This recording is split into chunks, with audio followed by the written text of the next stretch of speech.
Tenggelamnya kapal Van der Wijk karya Buya Hamka jelas merupakan cerita fiksi. Namun kejadian tenggelamnya kapal Van der Wijk yang mengilhami Hamka untuk menulis cerita tersebut adalah peristiwa yang benar-benar nyata. Kisah tenggelamnya kapal Van der Wijk pada tahun 1936 di perairan Lamongan telah menyisakan misteri selama puluhan tahun. Bangkai kapal itu belum ditemukan selama 85 tahun ini.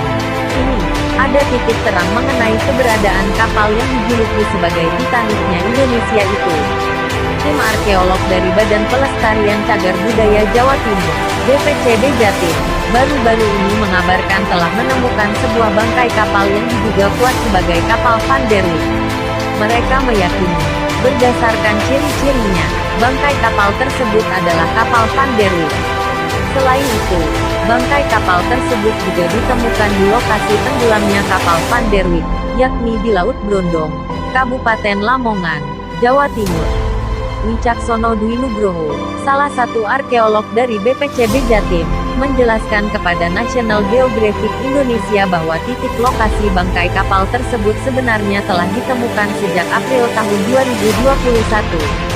Namun, tim baru bisa melihat jelas kondisi bangkai kapal tersebut pada Oktober ini ketika arus di Laut Brondong tenang.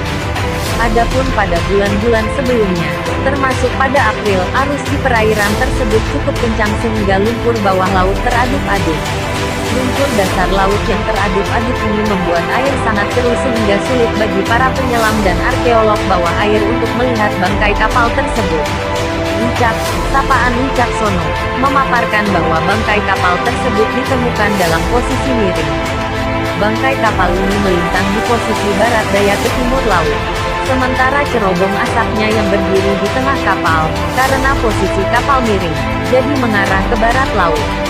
Bagian terbawah kapal tersebut berada di dasar laut di kedalaman 54-55 meter.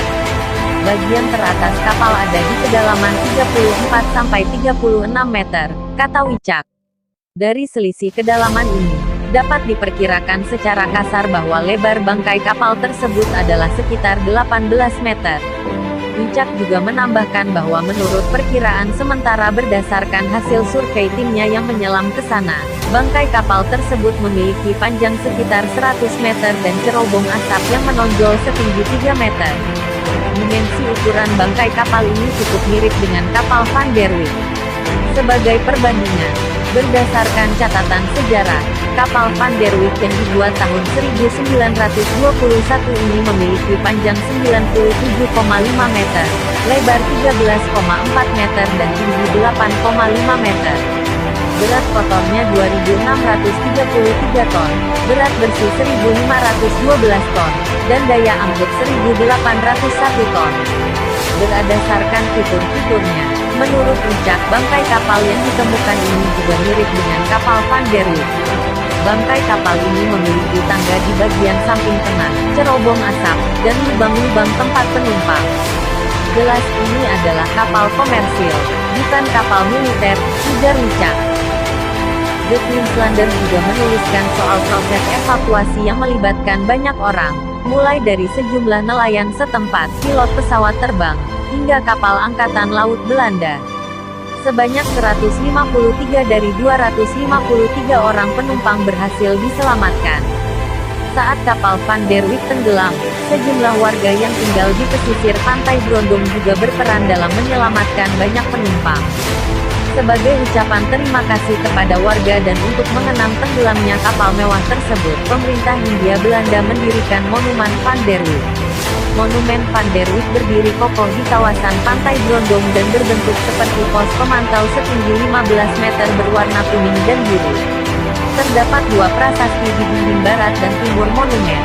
Prasasti terbuat dari pelat besi bertuliskan dalam bahasa Belanda dan Indonesia. Keberadaan monumen tersebut adalah salah satu hal yang membuat Wicak yakin bahwa kapal Van der Wijk benar-benar tenggelam di Laut Brondong. Monumen itu kan bukti arkeologis yang nyata, ucap Wicak. Selain itu, Wicak juga mendapatkan kesaksian dari banyak warga setempat di pantai Brondong yang mendengar kisah tenggelamnya kapal Van der Wijk dari kakek nenek dan orang tua mereka.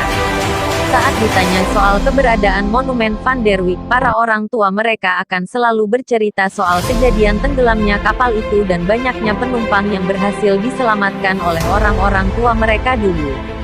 Dalam proses pengumpulan data lokasi tenggelamnya kapal Van der Wijk dan survei penyelaman ke dalam air, Wicak juga melibatkan sejumlah nelayan dan penyelam lokal. Beberapa nelayan tua lokal dari rukun nelayan Belimbing di Brombong masih ingat betul daerah yang jadi tempat tenggelamnya kapal tersebut. Selain itu, beberapa nelayan dan penyelam juga sempat melihat dan menemui keberadaan bongkahan besar aneh di bawah laut di daerah tersebut. Berdasarkan informasi yang terhimpun itulah, tim BPCB Jatim bersama dengan para penyelam lokal kemudian melakukan penyelaman dan pengambilan foto serta video atas bangkai kapal tersebut pada 19 sampai 22 Oktober tahun 2021. Hasil foto dan video tersebut belum bisa dipublikasikan karena masih dalam proses pengolahan oleh tim BPCB dan Direktorat Jenderal Kebudayaan Kementerian Pendidikan dan Kebudayaan. Setelah mendapatkan izin dari Dirjen Kebudayaan barulah foto dan video tersebut bisa dipublikasikan untuk publik. Dalam waktu dekat, hasil foto dan video yang sedang diolah itu akan segera dikomparasikan dengan foto-foto lama kapal Van der Wijk untuk membandingkan dimensi dan fitur-fiturnya. Selain itu, tim juga akan melakukan pemindaian sonar untuk memperkirakan dengan lebih pasti ukuran atau dimensi kapal tersebut. Wicak berharap ke depannya tim bisa melakukan penelitian lebih lanjut dengan mengambil sampel, bahkan melakukan ekskavasi bangkai kapal tersebut. Bukan tidak mungkin, bangkai kapal tersebut kelak bisa menjadi objek wisata sejarah dan arkeologi di Pantai Brondo.